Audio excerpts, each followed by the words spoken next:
സാധാരണ normal KSEBിന്റെ current ഉപയോഗിച്ചിട്ട് charge ചെയ്യുന്നതാണെങ്കിൽ ഈ വാഹനത്തിന് ഫുൾ ചാർജ് ആക്കാൻ 80 രൂപയാണ് നമുക്ക് ചെലവ് വരും. അത്രേ വരും. ഇതിപ്പോ ഞാൻ വണ്ടി കുറച്ച് പണി എടുത്തിട്ടുണ്ട്. വണ്ടി വരുമ്പോ ഇങ്ങനെ വരുന്നില്ല, കുറച്ചൊരു വുഡ് മാത്രമേ വരുന്നുള്ളൂ. എത്ര പൈസ പണി എടുത്തിട്ടുണ്ട്? എല്ലാവർക്കും നമസ്കാരം. ഇന്ന് ഞാൻ നിങ്ങളെ പരിചയപ്പെടുത്തുന്നത് ബജാജിന്റെ ഗോഗോ എന്ന് പറയുന്ന ഒരു ഇലക്ട്രിക് ഓട്ടോ ആണ്. അതായത് ഡീസലിന്റെ പെട്രോളിന്റെ വില വർദ്ധിച്ചു വരുന്ന ഒരു സാഹചര്യത്തിൽ ആൾക്കാരെല്ലാം ഇഷ്ടപ്പെടുന്നത് ഇലക്ട്രിക്കലിലേക്ക് പോകാൻ വേണ്ടിയിട്ടാണ്. ഇലക്ട്രിക്കലിലേക്ക് പോകുന്നതുകൊണ്ടുള്ള ഗുണം എന്ന് പറഞ്ഞു കഴിഞ്ഞാൽ നമുക്ക് മെയിൻ്റെനൻസ് കുറവാണ്. അങ്ങനെയുള്ള കുറേ കാര്യങ്ങളുണ്ട്. ഇപ്പം കാറാണെങ്കിലും ഒരു സ്കൂട്ടറാണെങ്കിലും എല്ലാവരും ഇലക്ട്രിക്കലിലേക്കാണ് പോകാൻ വേണ്ടിയിട്ട് താല്പര്യപ്പെടുന്നത്. 2 മാസമായിട്ട് ഈ ഒരു ഇലക്ട്രിക് ഓട്ടോ ഉപയോഗിക്കുന്ന ഒരു വ്യക്തിയുണ്ട്. അദ്ദേഹത്തെ നമുക്ക് പരിചയപ്പെടാം. എങ്ങനെയുണ്ട് അദ്ദേഹത്തിൻ്റെ ഉപയോഗിച്ചിട്ടുള്ള എക്സ്പീരിയൻസ് എന്നൊക്കെ നമുക്ക് അദ്ദേഹത്തോട് ചോദിക്കാം. ഇപ്പോൾ 2026 എത്തിയിരിക്കുന്നത്.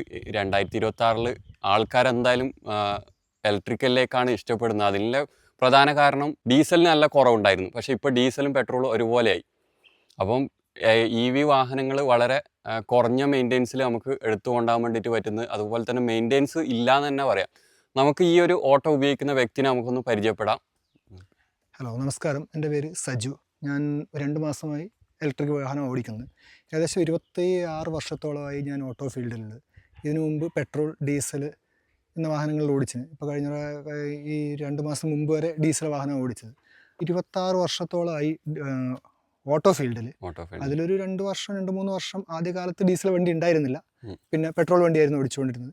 പിന്നെ ഡീസൽ ഇപ്പോൾ ഓരോ യുഗങ്ങൾ മാറിക്കൊണ്ട് പെട്രോൾ, ഡീസൽ, ഇപ്പോൾ EV യുഗത്തിലേക്ക് വന്നിരിക്കുകയാണ്. അപ്പോൾ നമുക്ക് EV എന്നുകൊണ്ട് നമുക്ക് ബെനിഫിറ്റ് എന്താണെന്ന് വെച്ചാൽ നമുക്ക് മെയിൻ്റനൻസ് കുറവാണ്. പിന്നെ വാഹനം ഓടിക്കാൻ സുഖമുണ്ട്, യാത്രാ ക്ഷീണവുമില്ല. നമുക്ക് വണ്ടി ഡ്രൈവർക്ക് ഒന്നാമത് ശബ്ദം. നമ്മൾ ഈ മലയോര മേഖലയിൽ കയറ്റങ്ങളിൽ ഡീസൽ വണ്ടികൾ അമിതമായ ശബ്ദമാണ്. പൊല്യൂഷൻ്റെത് വേറെ. ഇപ്പം നമുക്ക് ഡ്രൈവർക്ക് നേരിട്ട് അനുഭവിക്കുന്നത് ശബ്ദമാണ്. പൊല്യൂഷൻ ഒരിക്കലും ഡ്രൈവർ ഡയറക്റ്റ് വരുന്നില്ല, അടുത്ത വണ്ടീൻ്റെ വരുമ്പോൾ മാത്രമേ ഉണ്ടാകുന്നുള്ളൂ. അപ്പോൾ ഇതിപ്പോൾ പൊല്യൂഷൻ നമ്മൾ പ്രകൃതിയോട് ഇണങ്ങിയ ഒരു വാഹനമാണ്. പിന്നെ ഡീസലിൻ്റെത് ശബ്ദം, നമുക്ക് ശബ്ദം ഭയങ്കര. ഇപ്പോൾ ഒരു കയറ്റം കയറി കഴിഞ്ഞാൽ പിന്നെ പാസഞ്ചർ നമ്മളോട് സംസാരിച്ച് നമ്മൾ പകുതിയെ കേൾക്കുള്ളൂ. അപ്പോൾ അതിന് നമുക്ക് മറുപടി പറയുന്നതും എല്ലാം ബുദ്ധിമുട്ടാവും. ഇതാണ് നമുക്ക് സംസാരിച്ചുകൊണ്ട് പോകാം. ശരിക്കും ഡീസൽ വണ്ടി തന്നെ എത്ര വർഷത്തോളം ഉപയോഗിച്ചുകൊണ്ടുണ്ടായത് നിങ്ങൾ? ശരിക്കും ഡീസൽ വണ്ടി ഒരു 20 വർഷത്തോളം ഡീസൽ വണ്ടി ഉപയോഗിക്കും. ബജാജിന്റെ തന്നെ അല്ല, അത് ആപ്പെ. പിന്നെ ഇപ്പം രണ്ടാമത് ലാസ്റ്റ് ആൽഫ ഉണ്ടായിരുന്നു. ആൽഫയും യാത്രാസുഖം നല്ലതായിരുന്നു. പക്ഷേ നമുക്ക് മെയിൻ്റനൻസ് കോസ്റ്റ്, നമ്മൾ ഒരു പ്രാവശ്യം സർവീസ് ചെയ്തിട്ട് അടുത്ത സർവീസിലേക്ക് എത്തുമ്പോഴേക്ക് എല്ലാ സാധനത്തിനും വില കൂടി. അത് ഓരോ പ്രാവശ്യം വില കൂടിക്കൊണ്ടിരിക്കുന്നു. പിന്നെ അത് മാത്രമല്ല, നമുക്ക് ക്വാളിറ്റി സാധനങ്ങൾ കിട്ടാതെ എടുത്ത പണി തന്നെ പിന്നെയും എടുക്കേണ്ടി വരുന്നു. അപ്പോൾ നമുക്ക് മാനസികമായിട്ടും ബുദ്ധിമുട്ട് വരും. അപ്പോൾ നമ്മളെ കയ്യിൽ നിന്ന് സാമ്പത്തികമായ നഷ്ടവും വരും. ഇപ്പോൾ ഇലക്ട്രിക് വണ്ടി എടുത്തതിന് ശേഷം എൻ്റെ കയ്യിൽ പൈസ ബാക്കിയാവുന്നുണ്ട്. നമ്മൾ ഡീസൽ അടിക്കേണ്ട പൈസ നമ്മുടെ കയ്യിൽ ബാക്കിയാവുന്നു. ഇപ്പം ഇതിനിപ്പോൾ അടവടഞ്ഞ് സുഖമായിട്ട് പോകും. ഇപ്പം ഞാൻ കേരള ഗ്രാമീൺ ബാങ്കിൽ നിന്നാണ് ലോൺ എടുത്തിട്ടുള്ളത്. ലോൺ സുഖമായിട്ട് പെട്ടെന്ന് തന്നെ അവർ EV ആയതുകൊണ്ട് അവർ സാങ്ഷൻ ആക്കി തരുന്നു. പിന്നെ സർക്കാരുകൾ നമ്മൾ ഇതിനെ പ്രൊമോട്ട് ചെയ്യുന്നുണ്ട്. സബ്സിഡി ഉണ്ട്. സബ്സിഡി ഇപ്പോൾ നമുക്ക് യൂസർക്കല്ല തരുന്നത്, അത് കമ്പനിക്കാണ് കൊടുക്കുന്നത്. ആ കമ്പനി ഇതും കഴിഞ്ഞിട്ടാണ്, നമ്മൾ സബ്സിഡി കഴിഞ്ഞിട്ടാണ് വണ്ടിയുടെ വില ഇതാക്കുന്നത്. ഇപ്പോൾ ഈ കേന്ദ്ര സർക്കാർ എന്തോ സബ്സിഡിയിൽ നിർത്തലാക്കുന്നു എല്ലാം പറയുന്നുണ്ടായിരുന്നു. അതിനെപ്പറ്റി നമുക്ക് വ്യക്തമായിട്ട് അറിയില്ല. ഒരു ഫുൾ ചാർജിൽ എത്ര കിലോമീറ്റർ? ഫുൾ ചാർജിൽ കമ്പനി പറയുന്നത് 251 കിലോമീറ്ററാണ്. പക്ഷെ നമുക്ക് ഇവിടെ മലയോര മേഖല ആയതുകൊണ്ട് ഒരു 160 കിലോമീറ്റർ, 170 കിലോമീറ്ററൊക്കെ നമുക്ക് ഓടിക്കാൻ പറ്റുള്ളൂ. അതിന് 0 to ഫുൾ ചാർജ് ആകാൻ വേണ്ടി 5 മണിക്കൂറാണ് കമ്പനി പറയുന്നത്. കമ്പനിയല്ല, നമുക്ക് വരുന്നത് 5 മണിക്കൂറാണ് ചാർജ് വരുന്നത്. 5 മണിക്കൂർ കൊണ്ട് ഫുൾ ചാർജ് ആവും. നിങ്ങൾക്ക് ശരിക്കും കമ്പനി പറയുന്ന റേഞ്ച് കിട്ടുന്നുണ്ടോ? ഇല്ല, കമ്പനി പറയുന്ന റേഞ്ച് നമുക്ക് എന്തായാലും ഇവിടെ കിട്ടില്ല. ഏത് കമ്പനി പറഞ്ഞാലും ആ റേഞ്ച് നമുക്ക് കിട്ടില്ല. 251 കിലോമീറ്റർ ഒരിക്കലും കിട്ടില്ല. പിന്നെ നിരപ്പ് റോഡുകളിൽ, അതായത് ലോങ് ഓട്ടങ്ങളിൽ നമുക്ക് ഒരു 200 വരെ കിട്ടിയിട്ടുണ്ടെന്ന് പറഞ്ഞു. എനിക്ക് ഇതുവരെ അങ്ങനെ ലോങ് പോയിട്ടില്ല. അപ്പോൾ ഇവിടെ നമുക്കൊരു 160 കിലോമീറ്റർ, അതായത് ഒരു നമ്മൾ പൈസ കണക്ക് കൂട്ടുമ്പോൾ ഒരു 1800 റേഞ്ചിൽ നമുക്ക് പൈസ ഓടിക്കാം. 5 മണിക്കൂർ നിങ്ങളിപ്പം രാത്രി കിടക്കുമ്പോൾ ചാർജ് ചെയ്ത് രാവിലെ ഫുള്ളായി 5 മണിക്കൂർ കൊണ്ട് ഫുൾ ചാർജ് ആയിട്ട് നിങ്ങൾ വീട്ടിൽ നിന്ന് ഇറങ്ങി കഴിഞ്ഞാൽ 160 കിലോമീറ്റർ. 160. അത് വേരിയേഷൻ ഉണ്ടാവാം. കയറ്റങ്ങൾ കൂടുതൽ ഓടിക്കഴിഞ്ഞാൽ, അതുപോലെ നമ്മൾ പെട്രോളും ഡീസലിനും മൈലേജ് കുറയുന്നു. അതുപോലെ കയറ്റങ്ങൾ കൂടുതൽ ഓടുമ്പോൾ അതിൻ്റെ വേരിയേഷൻ ഉണ്ടാവും. അപ്പൊ 160 കിലോമീറ്ററിൽ നിങ്ങൾക്ക് 1900ഓളം രൂപക്ക് ഓടാൻ വേണ്ടിട്ട് പറ്റും. ശരാശരി അങ്ങനെ ഓടാൻ പറ്റും. നിങ്ങൾ പിന്നെ വീട്ടിൽ നിന്ന് ചാർജ് ചെയ്യുന്നത്, അത് ചാർജ് ചെയ്യാൻ വേണ്ടിട്ട് ഒരു 300 രൂപ അത്ര മതിയാവും? ഒന്നും വേണ്ട, ഫുൾ ചാർജിന് 80 രൂപയാണ് കമ്പനി പറയുന്നത് ചാർജ്. അത് നമ്മളിപ്പോ ഒരു വീട്ടിൽ സോളാർ ഫിറ്റ് ആക്കിയാൽ, വീട്ടിൽ സീറോ കോസ്റ്റ് ആയി സോളാറിൽ ഫിറ്റ് ആക്കിയാൽ നമുക്ക് അതിലും മാറ്റം വരും. അതിനും 78,000 രൂപ വരെ സബ്സിഡി കിട്ടുന്നുണ്ട്. നിങ്ങൾ സോളാർ ഫിറ്റ് ചെയ്തു? ഞാൻ സോളാർ ഫിറ്റ് ചെയ്തിട്ടുണ്ട്. സോളാറിൽ എല്ലാവർക്കും അറിയുന്ന പോലെ നമ്മൾ ഇലക്ട്രിസിറ്റി ഉൽപ്പാദിപ്പിക്കുന്നു. നമ്മൾ ആ ഉൽപ്പാദിപ്പിക്കുന്നതിനെക്കാട്ടും കൂടുതൽ കറണ്ട് ഉപയോഗിച്ചാൽ മാത്രമേ നമ്മൾ ചാർജ് ചെയ്യേണ്ടി വരുള്ളൂ. ഇപ്പൊ നമ്മൾ അതിനെക്കാട്ടും കുറച്ച് യൂസ് ചെയ്യുമ്പോൾ നമുക്ക് വീട്ടിലത്തെ ആവശ്യത്തിന് ഉപയോഗിക്കുന്നുണ്ട്. വീട്ടിലത്തതും കഴിഞ്ഞിട്ട് നമുക്ക് ചെയ്യാൻ പറ്റും. അതല്ലേ, നോർമൽ KCBന്റെ കറണ്ട് ഉപയോഗിച്ചിട്ട് ചാർജ് ചെയ്യുന്നതാണെങ്കിൽ ഈ വാഹനത്തിന് ഫുൾ ചാർജ് ആക്കാൻ 80 രൂപയാണ് നമുക്ക് ചെലവ് വരും. അത്രേ വരും. 80 രൂപന്റെ ചാർജ് ആക്കി കഴിഞ്ഞാൽ നിങ്ങൾ ഒരു 1800-1900 രൂപക്ക് ഓടാൻ പറ്റും. ഇത് കമ്പനി തന്നെ നമ്മളെ വീട്ടിൽ വന്നിട്ട് ആ ചാർജ് ചെയ്യേണ്ട സാധനങ്ങളെല്ലാം ഫിറ്റ് ചെയ്ത് തരും. പിന്നെ പ്രത്യേകിച്ചിട്ട് മെയിൻ്റെനൻസ് ഒന്നും മെയിൻ്റെനൻസ് ഭാവിയിൽ എന്താവും നമുക്കറിയില്ല. ഇതുവരെ ഉള്ളത് നമുക്ക് കുഴപ്പമില്ല. മെയിൻ്റെനൻസ് വരാന്ന് പറഞ്ഞാൽ ഒരു ഹൗസിങ്, ബാറ്ററി, പിന്നെ ചാർജ് ചെയ്യുന്ന ഒരു സാധനം, പിന്നെ വേറെ സാധനം ഉള്ളു അതിൻ്റെ ഉള്ളിൽ. ഇനി വാറണ്ടി കാര്യങ്ങൾ സാധാരണ ഇപ്പം ടാറ്റന്റെ വണ്ടിക്കെല്ലാം വാറണ്ടി കൊടുക്കാൻ ബാറ്ററിക്കൊക്കെ ഇത് 5 വർഷം വാറണ്ടി അവർ പറയുന്നത്. 5 വർഷം അല്ലെങ്കിൽ 1,20,000 കിലോമീറ്റർ വാറണ്ടി അവർ പറയുന്നത്. 5 വർഷം കഴിഞ്ഞു കഴിഞ്ഞാൽ എന്താണെന്നില്ല. പക്ഷെ 5 വർഷം ആകുമ്പോൾ നിങ്ങൾക്ക് ഇത് ഓടി മുതലാവും. 2-3 വർഷം കൊണ്ട് നമുക്ക് ഇതിന്റെ വണ്ടിയുടെ കോസ്റ്റ് നമുക്ക് ഓടി ഇതാക്കാൻ പറ്റും. ഡീസൽ ചെലവ് മാത്രം നമ്മൾ സാധാരണ ഡീസൽ വണ്ടിക്ക് ഒരു 400 രൂപ വരെ ഡീസൽ അടിക്കേണ്ടി വരും, ഒരു ദിവസം 400 രൂപ. അങ്ങനെ വെച്ച് നോക്കുമ്പോൾ 3 വർഷം കൊണ്ട് നമ്മൾ ഈ വണ്ടി എടുത്തതിന്റെ പൈസ നമുക്ക് മുതലാവും. ദിവസം 400 രൂപ മാറ്റി.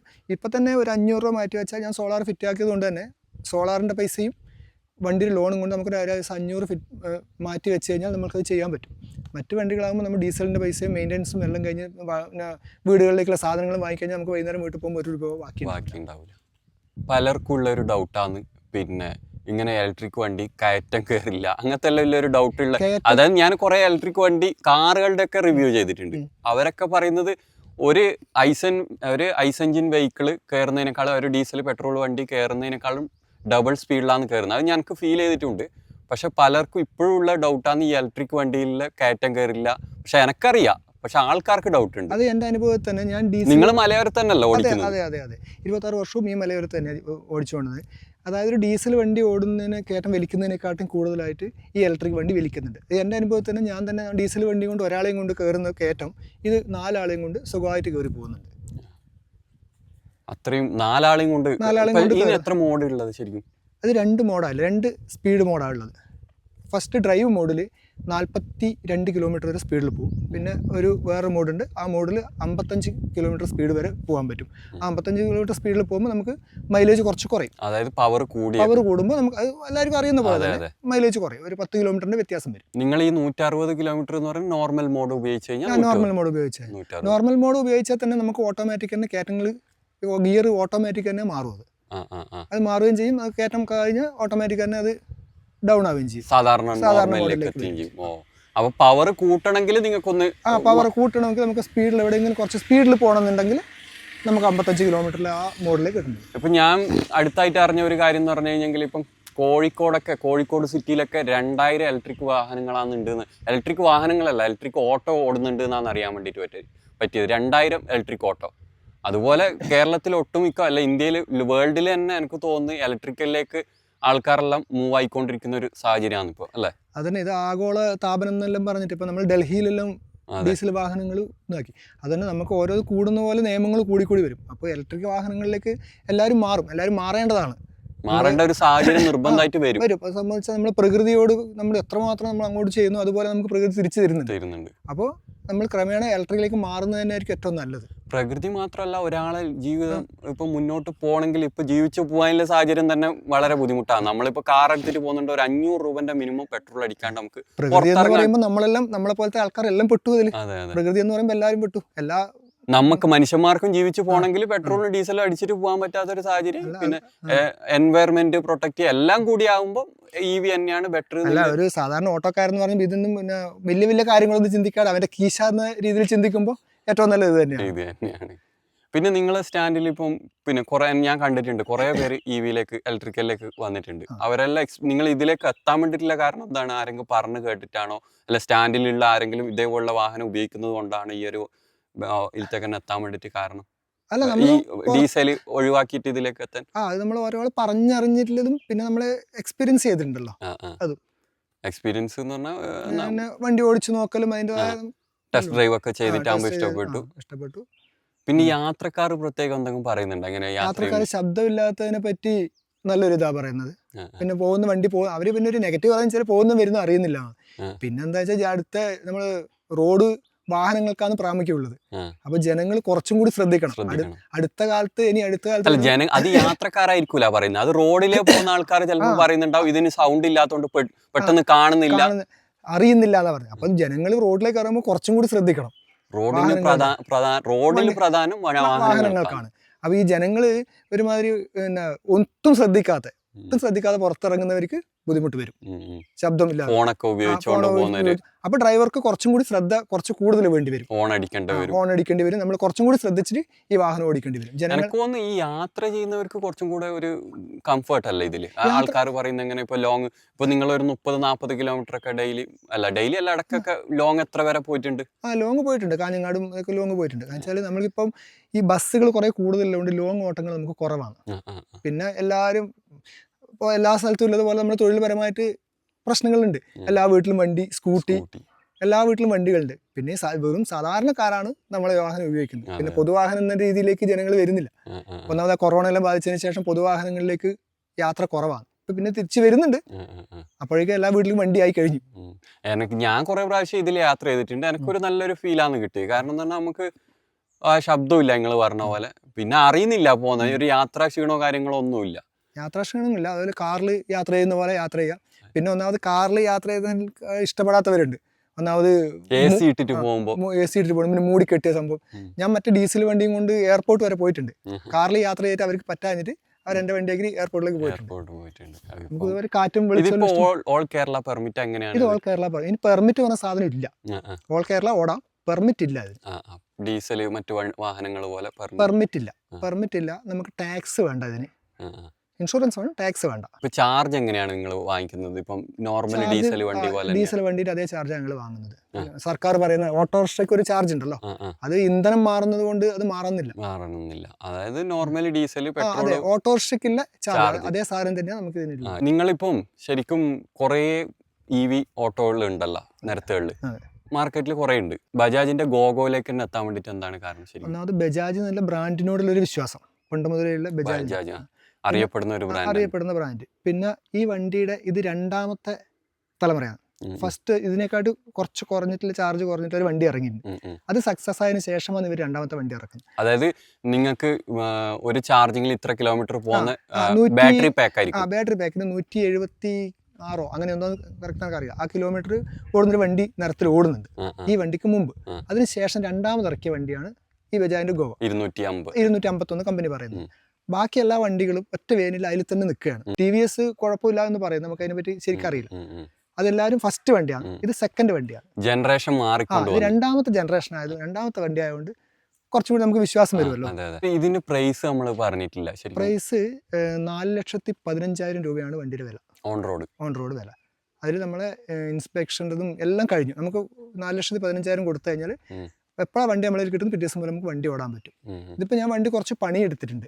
വണ്ടി വരുമ്പോൾ ഇങ്ങനെ വരുന്നില്ല, കുറച്ചൊരു വുഡ് മാത്രമേ വരുന്നുള്ളൂ. എത്ര പൈസ പണി എടുത്തിട്ടുണ്ട്? ഒരു 40 രൂപേൻ്റെ അടുത്ത് ഞാൻ പണി എടുത്തിട്ടുണ്ട്. ബോഡി കെട്ടാൻ ഇതാക്കാൻ ഒരു 40,000 രൂപയുടെ അടുത്ത്. അതെല്ലാം ഓട്ടോക്കും അങ്ങനെ?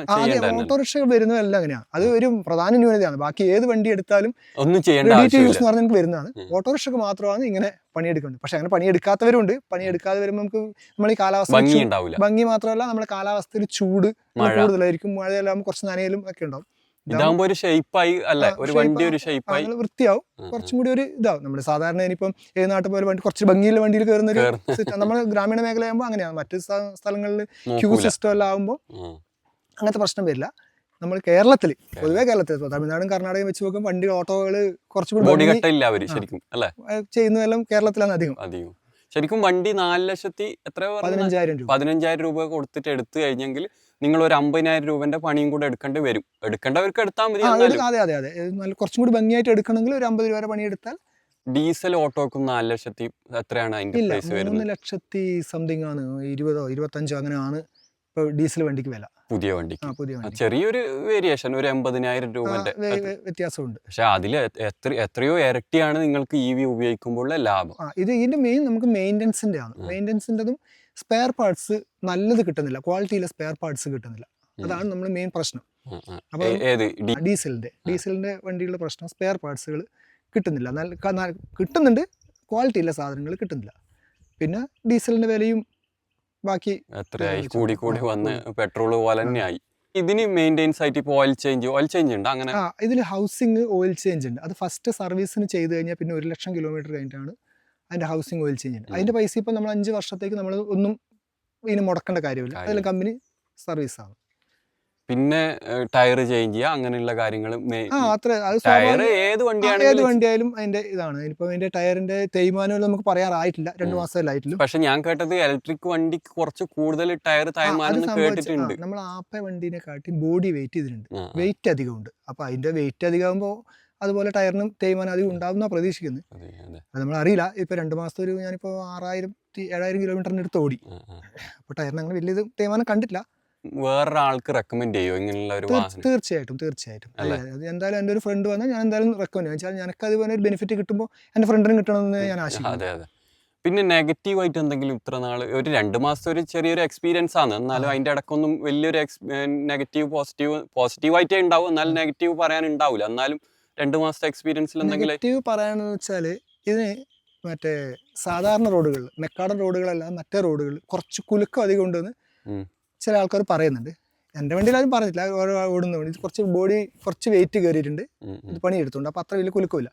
പിന്നെ സംഭവിച്ചത് റണ്ണിങ്ങിൽ ചില സമയത്ത് ഇറങ്ങുന്ന സമയത്ത് വണ്ടി ഓഫ് ആവുന്നുണ്ട്. അപ്പോൾ അത് അവർക്ക് ഇതിൻ്റെ കംപ്ലയിൻ്റ് എന്താണെന്ന് മനസ്സിലായിട്ടില്ല. പുതിയ വണ്ടി ആയതുകൊണ്ട് കംപ്ലയിൻ്റ് എന്താണെന്ന് മനസ്സിലായിട്ടില്ല. അവരത് മുകളിലേക്ക് കമ്പനിക്ക് അയച്ചിട്ടുണ്ട്. ഞാൻ ഡീലറോട് സംസാരിച്ചിട്ട് മുകളിലേക്ക് അയച്ചിട്ടുണ്ട്. അതിൻ്റെ ഇത് കിട്ടുമ്പോൾ നിങ്ങൾക്ക് ചെയ്തു തരാമെന്നാണ് പറഞ്ഞിട്ടുള്ളത്. അത് ചെയ്തിട്ടുണ്ട്. അത് പ്രശ്നമില്ല. നമ്മൾ ഓഫായി കഴിഞ്ഞാൽ രണ്ടാമത് ഓഫാക്കി ഓണാക്കുമ്പോൾ അത് ശരിയാവുന്നുണ്ട്. അത് 3-4 വണ്ടിക്ക് കംപ്ലയിൻറ്റുകൾ പറഞ്ഞിട്ടുണ്ട്. അതായത് പുതിയ വണ്ടിയല്ലേ, കംപ്ലയിൻറ്റുകൾ പഠിച്ചു വരണം. നമ്മൾ കമ്പനിയെ കുറ്റപ്പെടുത്തുന്നതല്ല. പക്ഷേ നമുക്ക് വണ്ടി വഴിക്കായി പോവില്ല. ഇതുവരെ അങ്ങനെയുള്ള എക്സ്പീരിയൻസ് ഒന്നുമില്ല. വണ്ടി ഓഫ് ആവുന്നുണ്ട്. അപ്പം അതിൻ്റെ അവർ പഠിച്ചിട്ട് ചെയ്തു തരാമെന്ന് പറഞ്ഞിട്ടുണ്ട്. ഇത്രയും നാളത്തെ എക്സ്പീരിയൻസിൽ സാറ്റിസ്ഫൈഡ് ആണ്, ഹാപ്പിയാണ്. ഈ വണ്ടി എടുത്തതിനെ കുറിച്ച് ഹാപ്പിയാണ്. അപ്പോൾ ഇത്രയും കാര്യങ്ങളാണ് ഒരു EV ഓട്ടോ യൂസർക്ക് പറയാനുള്ളത്. അപ്പോൾ നിങ്ങൾ ആദ്യമായിട്ട് ചാനൽ കാണുന്നതാണെങ്കിൽ ചാനലൊന്ന് സബ്സ്ക്രൈബ് ചെയ്യുക. അതുപോലെ തന്നെ നിങ്ങളെ വിലയേറിയ കമൻറ്റുകളൊക്കെ രേഖപ്പെടുത്തുക. എന്താണ് EV വാഹനങ്ങൾ ഉപയോഗിക്കുന്നവർക്കുള്ള എക്സ്പീരിയൻസ് എന്താണെന്നൊക്കെ ഒന്ന് കമൻ്റായിട്ട് രേഖപ്പെടുത്തുക. Thank you.